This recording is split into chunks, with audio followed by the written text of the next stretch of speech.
రాష్ట్ర వ్యాప్తంగా జరుగుతున్న మున్సిపల్ ఎలక్షన్లో భాగంగా జగిత్యాల అత్యంత పురాతనమైన మున్సిపాలిటీ దాదాపు 95,800 ఓట్లతోటి 50 డివిజన్లతోటి జగిత్యాల మున్సిపాలిటీ ఉన్నది. ఆ సందర్భంలో నేను కాంగ్రెస్ ప్రభుత్వంతో కలిసి పనిచేస్తున్న సందర్భంలో 30 మంది అభ్యర్థులకు గాను బీఫామ్స్ ఇవ్వడం జరిగింది. అందులో 12 మంది అంతకుముందు పార్లమెంట్ ఎలక్షన్లో కూడా కాంగ్రెస్ పార్టీకి పనిచేసిన వారు ఉన్నారు. మరి ఒక బాధ్యునిగా జగిత్యాల అభివృద్ధి లక్ష్యంగా చేసుకొని ప్రభుత్వంతో గౌరవ ముఖ్యమంత్రి గారు, మంత్రులు, అధికారులందరితో సమన్వయం చేసుకుంటూ స్థానిక నాయకత్వాన్ని సమన్వయం చేసుకుంటూ ప్రభుత్వంతో కలిసి పనిచేస్తున్న సందర్భంలో మరి కాంగ్రెస్ పార్టీపై పోటీ చేసిన అభ్యర్థులకు సపోర్ట్ చేయాలని చెప్పి నాకు ఇచ్చిన 30 మందే కాకుండా మరి సీనియర్ నాయకులు, నా రాజకీయ ప్రత్యర్థి అయిన వారికి కూడా ఒక 20 బీఫామ్ ఇవ్వడం జరిగింది. మొత్తంగా ఒక డివిజన్ తప్ప దాదాపు 49 డివిజన్లో నా వంతుగా ప్రచారం చేయడం కావచ్చు, వివిధ రకాల సహాయం చేయడం జరిగింది. మరి నాకు ఇచ్చిన 30 బీఫామ్లో 14 మంది కాంగ్రెస్ పైన, చేతిగుర్తు పైన, ఒక 4 రెబల్గా కూడా గెలవడం జరిగింది. జగిత్యాల్లో రెబల్స్ ఎక్కువ రావడానికి కారణం ప్రధానంగా ఈ స్థానిక సంస్థల ఎలక్షన్స్ ప్రచారం చాలా తక్కువ రోజులు ఉంటుంది. కానీ నామినేషన్ల పర్వం, స్క్రూటినీ, దాంతోపాటుగా విడ్రాలకు 3 రోజులు ఉంటాయి. 7 రోజులు, ప్రచారానికి 5.5 రోజులు ఉంటాయి. తర్వాత ఒక 1.5 రోజుల మన ప్రిపరేషన్ ఉంటుంది. మరి ఈ సందర్భంలో జగిత్యాల్లో ఉన్న ప్రత్యేకమైన పరిస్థితుల దృష్ట్యా అభ్యర్థుల లిస్టు అధిష్టానం నుండి 3వ తేదీన అంటే విడ్రాల్ నాడు 10 గంటల సందర్భంలో మా జిల్లా అధ్యక్షుల ద్వారా మాకు అందడం జరిగింది.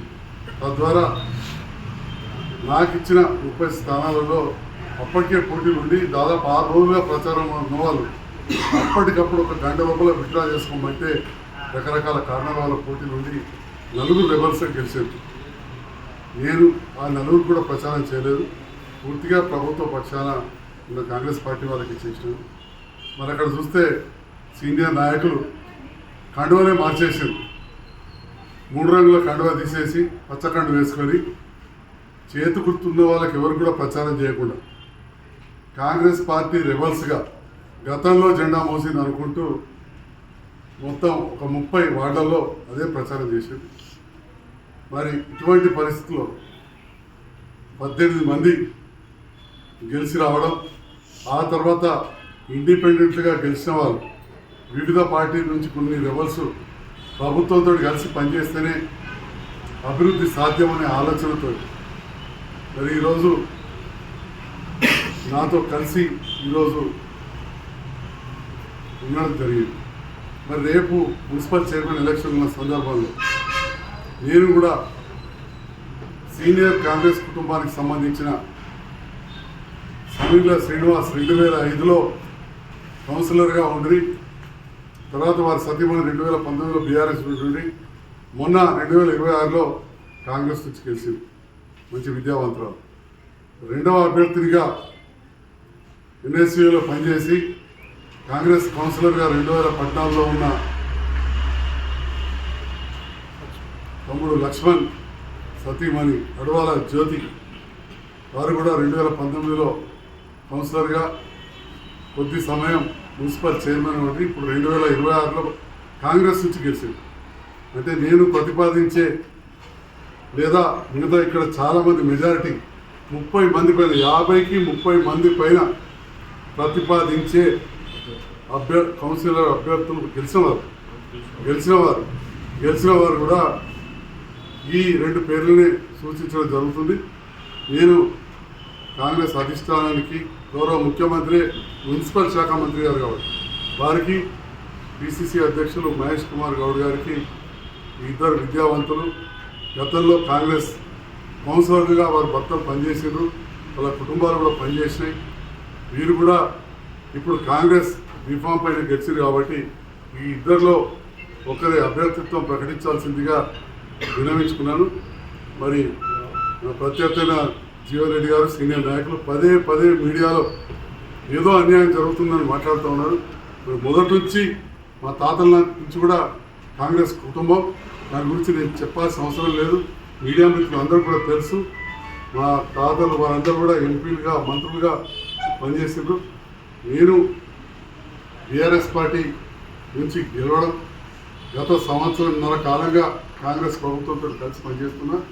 అదే నిబంధనతోటి మన కాంగ్రెస్ బీఫామ్ పైన కూడా పోటీ చేసిన వాళ్లకు నేను సపోర్ట్ చేయడం జరిగింది అని చెప్పి కూడా ఈ సందర్భంగా తెలియజేస్తూ కాంగ్రెస్ పార్టీ సంబంధించిన అభ్యర్థులు వాణి గారు కావచ్చు, జ్యోతి గారిని మున్సిపల్ పీఠంపై ఉంచాలని, వారి నేతృత్వంలోనే నేను, ముఖ్యమంత్రి గారు, అధికారులు, మంత్రులు అందరి సహకారంతో అల్లూరు లక్ష్మణ్ కుమార్ గారు, మన జగిత్యాల జిల్లా మంత్రివర్యులు, అట్లే డిసిసి అధ్యక్షులు మిత్రులు నందయ్య గారు అందరం కలిసి కూడా జగిత్యాల అభివృద్ధి ధ్యేయంగా పనిచేస్తామని చెప్పి కూడా ఈ సందర్భంగా తెలియజేస్తూ, మరి ఎన్నికల పర్యవేక్షకులుగా గౌరవ ముఖ్యమంత్రి గారు, పిసిసి అధ్యక్షులు మాజీ మంత్రులు బసవరాజ్ సారయ్య గారు కూడా పంపడం జరిగింది. వారు కూడా జగిత్యాలలో జరిగిన అన్ని విషయాలు కూడా, ఎందుకంటే నాకు తెలిసి ఇప్పుడున్న కాంగ్రెస్లో అత్యంత సీనియర్ వారే, 81లోనే కాంగ్రెస్ కౌన్సిలర్. అప్పటి నుంచి చాలా డిసిసి అధ్యక్షులుగా, మాజీ మంత్రిగా, ప్రస్తుతం ఎమ్మెల్సీగా ఉన్నారు. వారు పర్యవేక్షకులుగా ఉన్నారు. వారు కూడా నివేదికలు పంపించారు కాబట్టి తప్పకుండా వీళ్ళ అభ్యర్థిత్వం పనిచేస్తారని చెప్పి నేను భావిస్తూ ఉన్నా. ఇక రాయకల్ విషయానికి వస్తా, ఇంకో మున్సిపాలిటీ అక్కడ మెజారిటీ బీఫామ్లు జీవన్ రెడ్డి గారి వర్గానికి వచ్చినాయి. జీవన్ రెడ్డి గారి వర్గానికి చెందిన వారే కాంగ్రెస్ పార్టీ అధ్యక్షులు, పట్టణ అధ్యక్షులు, వారికి కూడా బీఫామ్ వచ్చింది.